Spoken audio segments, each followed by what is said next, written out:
a journey, a passage or progress from one stage to another.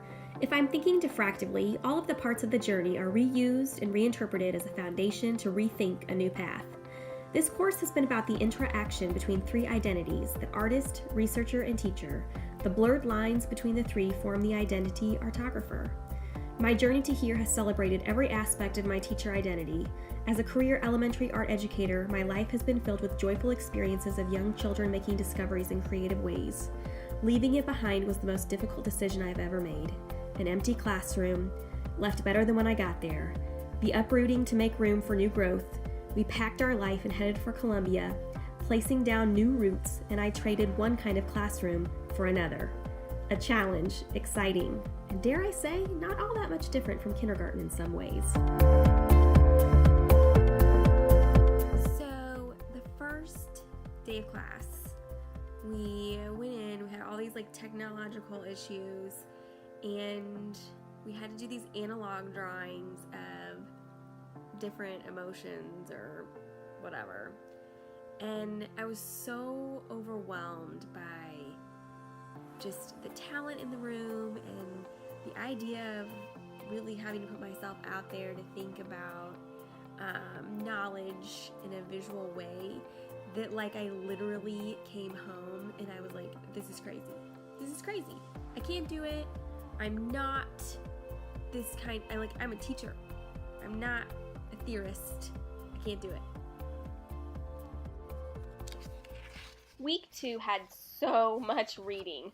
This article would prove to be transformational later on, but one in particular had me really questioning.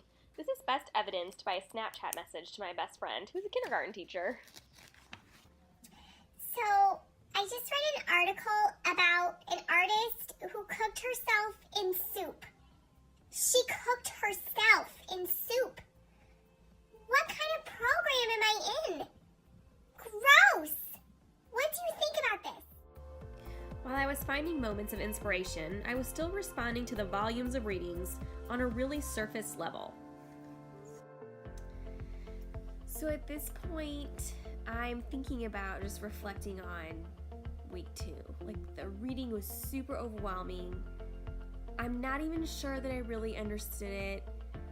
Imposter syndrome was totally setting in.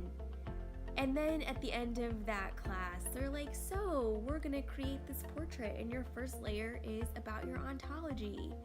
And I'm going, at that point in time, I can't even pronounce the word ontology, let alone create something that talks about my being.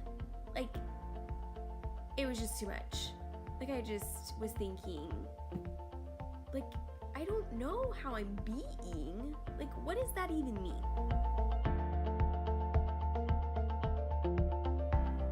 Alright, for this week, for my attention, I chose a passage out of the Unflattening book, which, by the way, was a little unusual to get used to reading that way, even though I consider myself sort of visual learner. But once I kind of got into the groove, it was really engaging to look at the pictures while you were reading it. The John Schotter article was a bit of a turning point in that I felt like I better connected with the reading visually. Working visually allowed me to work through the turbulent reality of not only what I was feeling in the class, but the dense material. Page 321 says, the aim of our inquiries will not be to solve problems, but to overcome difficulties of orientation. Yep, that's about right.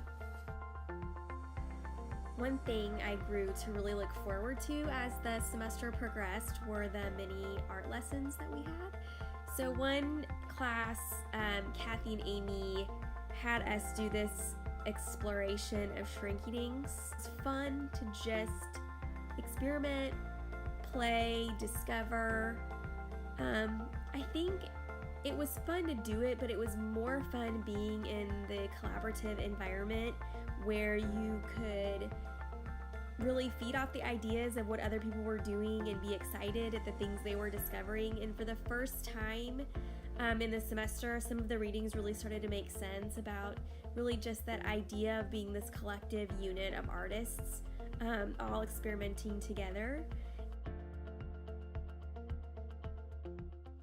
Even though thoughts were getting clearer, There came a certain point of exhaustion with all this new thinking. This week has been pretty exhausting, so I'm not gonna lie, I picked out kind of a no-brainer one because I'm tired and I didn't know that I had a whole lot of time to really think about it. So I picked this one from page 78, which says, a journey is a path from a source along a route, intended or other, to a goal, go into and out of. That's my life. Craziness.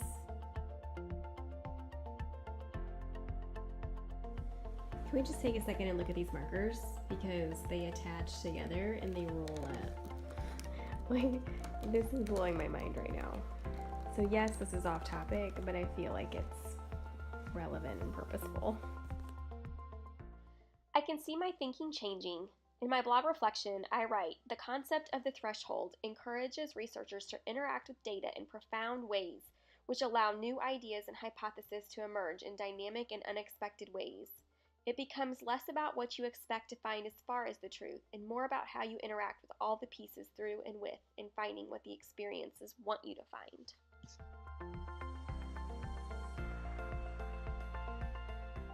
The experience at Joe's studio was an epiphanic moment for me, a sudden insight into the essential meaning of artography from an artist's perspective. Joe's ability to get us out of our heads was what I needed to completely change my game. This was a catalyst for me in forming a new identity.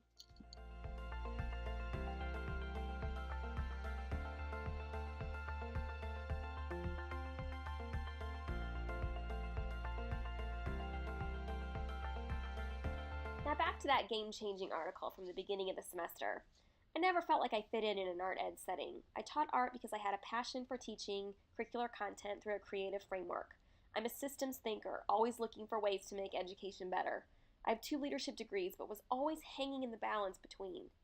This article in Beauregard's idea of the Radicant explained this idea of multiplying identities and has completely changed the way I position myself in the world. For the first time, I was thinking, this is me.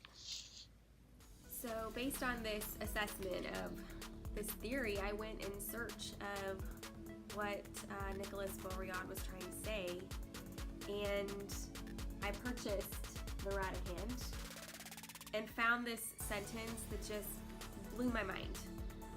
And it says, the Radicant differs from the rhizome in its emphasis on the itinerary, the path, as a dialogical or intersubjective narrative that unfolds between the subject and the surfaces it traverses, to which it attaches its roots to produce what might be termed an installation.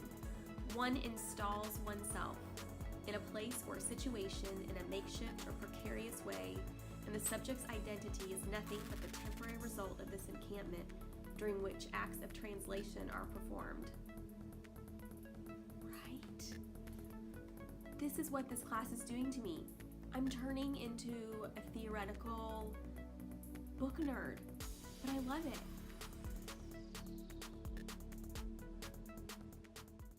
I'd be remiss if I didn't give attention to the creative growth as well.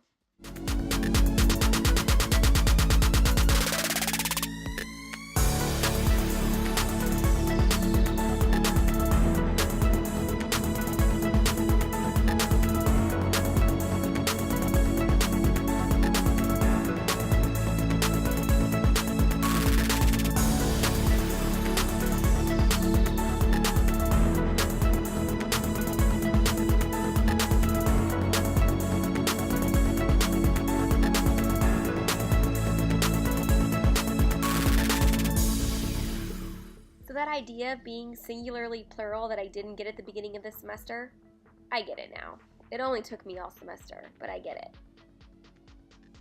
So Rita Irwin said that, but that's not where I learned it.